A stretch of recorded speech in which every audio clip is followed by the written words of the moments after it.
Monday through Friday. Listen, the issue with Shabbat becomes like a delicate issue that I've never had a problem with. You know, if somebody keeps Shabbat, if somebody says that they don't keep Shabbat, but they have dinner with their family, that's fine. There's never any pressure. Also, at this flip side, we have salespeople all the time that work on Friday, that make a couple calls in the evenings, and they close sales. I think that's, you know, they have the option to work. The issue with working on Sunday is it's kind of a waste. Right there, I know that their job for sales is to contact clients and to close sales. So they can prepare on Sunday, but they can also prepare on Monday, Tuesday, Wednesday, Thursday in the morning hours, and then get to work on the afternoon hours. Sunday is a waste. The last thing is just references. What I do is when somebody comes in, I always ask for 3 references. I ask also for obviously the name, the email. I want to know the relationship they had with the candidate. If I don't get that information back by email, basically within 24 hours, 36 hours, there's a problem. Okay, it shouldn't take somebody so long to get references. It's not as if I stopped this candidate on the street and I said, you know, will you come in here and have an interview? This person should know, just the same way they have to get themselves prepared to come in for the interview, they should know that there are going to be references that are going to be asked. But that's definitely a flag if somebody takes a long time to get references.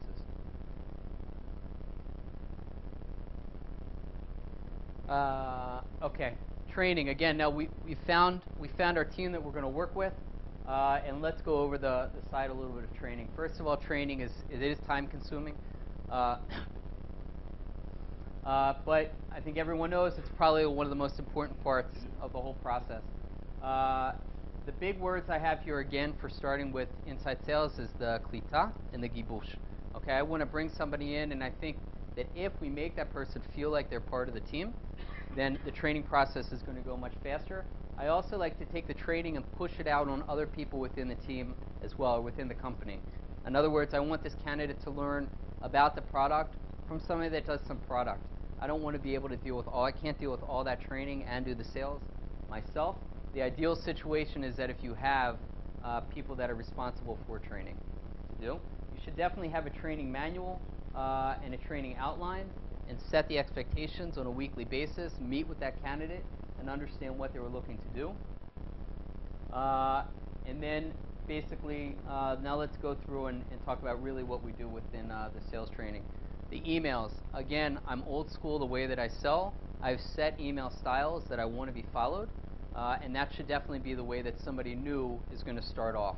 After somebody builds their own reputation, their own ability to sell, that's fine that they can take things in the direction that they want. But I have very clear emails set for these are the ways that I want the email set. The demo process is very important for inside sales. Basically what somebody does is they shadow somebody doing a demo, they sit with somebody doing a demo, and then very early in the training process, I say to the person, maybe even after the end of the 8 days, I say to the person, okay, build your first demo. I know that it's going to be awful, but we've got to start moving this process soon ahead. So I say to them, do the demo with your mother and your father. Afterwards, the next step is do the demo with somebody inside the company. And the final step is do the demo with Ariel and I. And at that point, we feel that this person is ready to go out in the market and represent the company. And the other thing is, we talked a little bit about India. Indians give inside sales, especially for us, a lot of leads. Okay? And it's a lot of times, it's a lot of fact-finding. It's very good questioning. It's very good objections. But in the end, it's not a lot of money. Okay? There's not a lot of sales that come out. The Indian leads are a great opportunity to take somebody that's training and to say to them, try working through a demo with this lead. It's on the same time zone. Okay, they're 2 hours in front of us, or 2.5 hours in front of us. And you have an opportunity to really get some good questions that are coming out. Most of the time, the Indians are very smart with the market. They know exactly what's out there. And the questions that I hear from a candidate that's going through a demo with an Indian are extremely accurate, much more intense than an American question. Okay, and then just basically when we talk about, usually salespeople, they want to know how much they're going to be making. We talk about doing the first month is going to be just training. The second month, we want to meet already 30% of the quota. And the third month is 70%, and the fourth month is full on. Salespeople are people that want to have a lot of leads. They want to have a lot of work. they've come into this realm for a profession because they want to make money and they want to be busy. So it's okay to put very strong quota requirements on them and get them in the system as soon as possible. I wouldn't wait 3 months and say, build yourself up, feel comfortable with the company, because that's 3 months that if the person is really no good, I want to know about it as soon as possible. And I also want the person to know that we need business.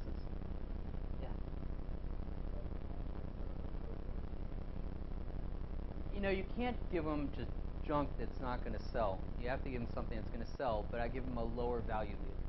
Yeah, lower value. Nah.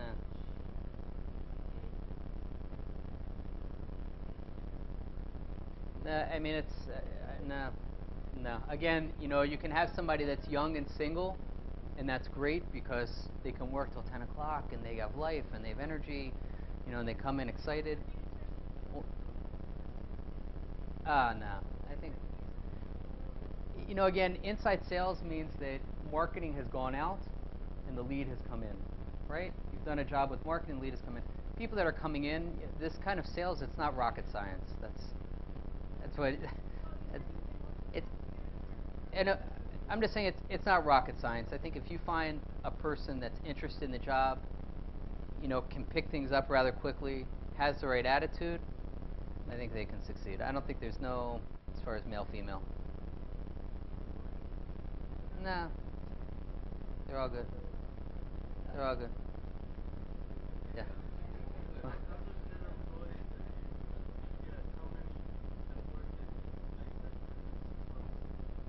I'd say that probably the average in general is about close to 2 years, a year and a half.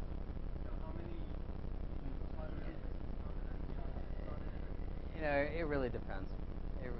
It depends. No, I'll tell you the truth. Really, it's not. I'm not going to say. I don't know what percent, but there's a lot of hit and miss.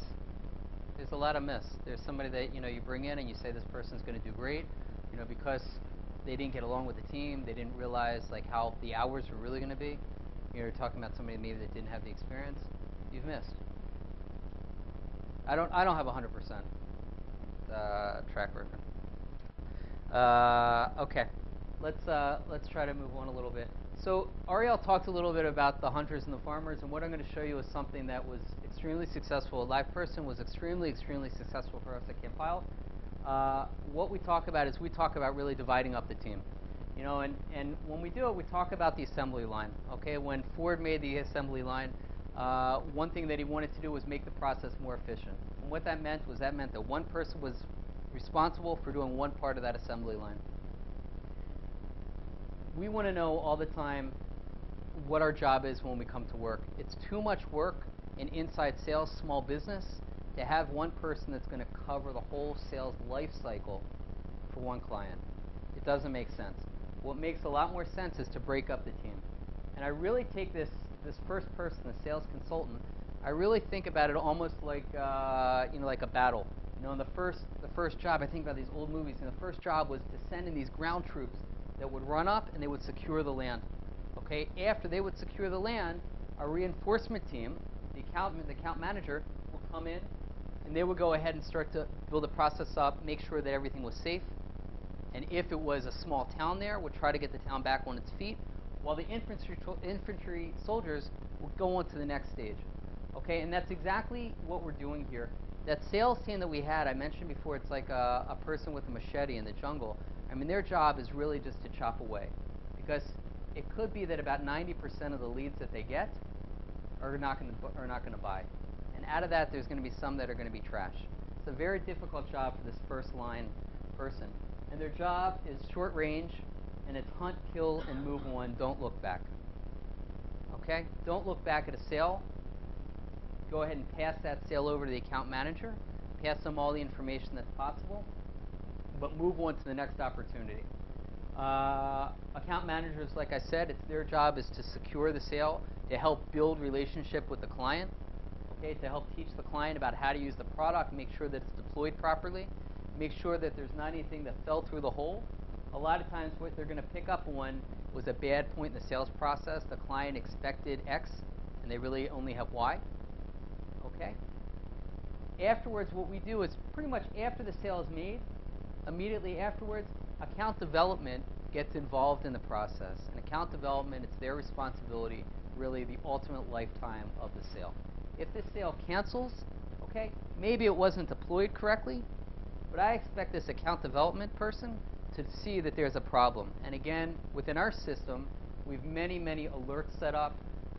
Product wasn't deployed, sends out an email flag alert to account development, myself, and account management.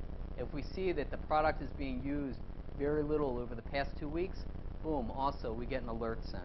So all the time we're in touch with the customers to find out why things are or are not working. Account development has extremely important role.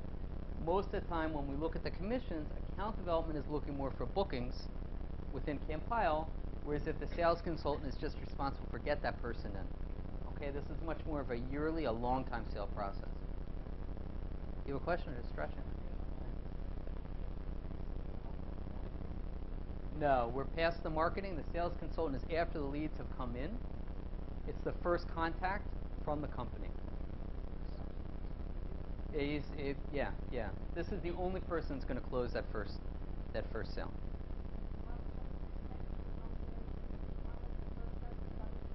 This is a hunter, and this is a farmer down here, and this person is, yeah.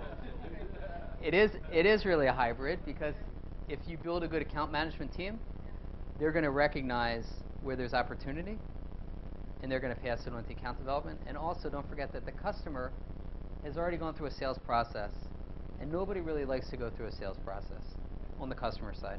Okay? So the customer likes the product, they went through the sales process, there was some negotiation, and they signed on the deal. This becomes their friend, and his job is to become their friend. Yeah, success manager. It's the same person. The farmer. Yeah. We should have put it the same. This is success manager. Yeah.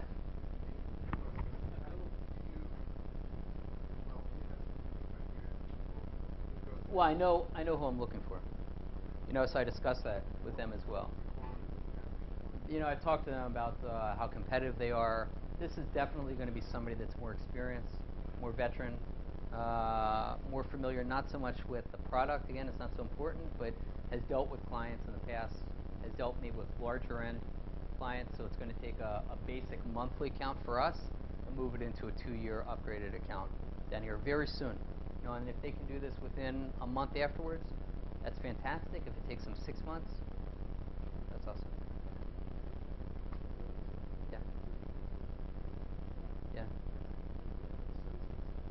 Yeah.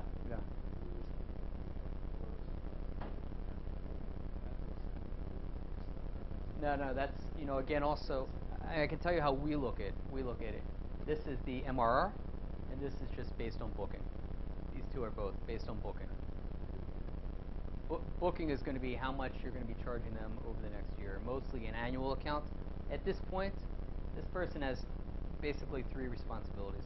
This person, make sure the guy doesn't cancel, and work with account management for that. Okay, get an upgrade, or make the guy go annual.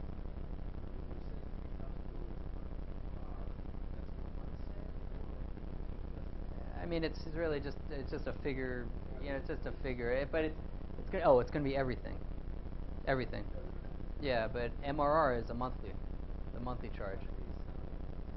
Well, again, if he's Ariel said this before, but so if he sells $5,000 in a month, that $5,000 is really worth $60,000, right? Because you're looking at over an annual period of time. So if your product is good and if your system is good, the customer should stick with you. Of course, our strategy is for this account development person to call up after a month and say, hey, Bob, we're looking at your account. You're doing a great job. I have a couple suggestions about implementation. Listen, let me see if I can get you a discount on an annual account. It's a pain to see it come off your credit card every month. Let's do one single annual payment. So you can do it by invoice.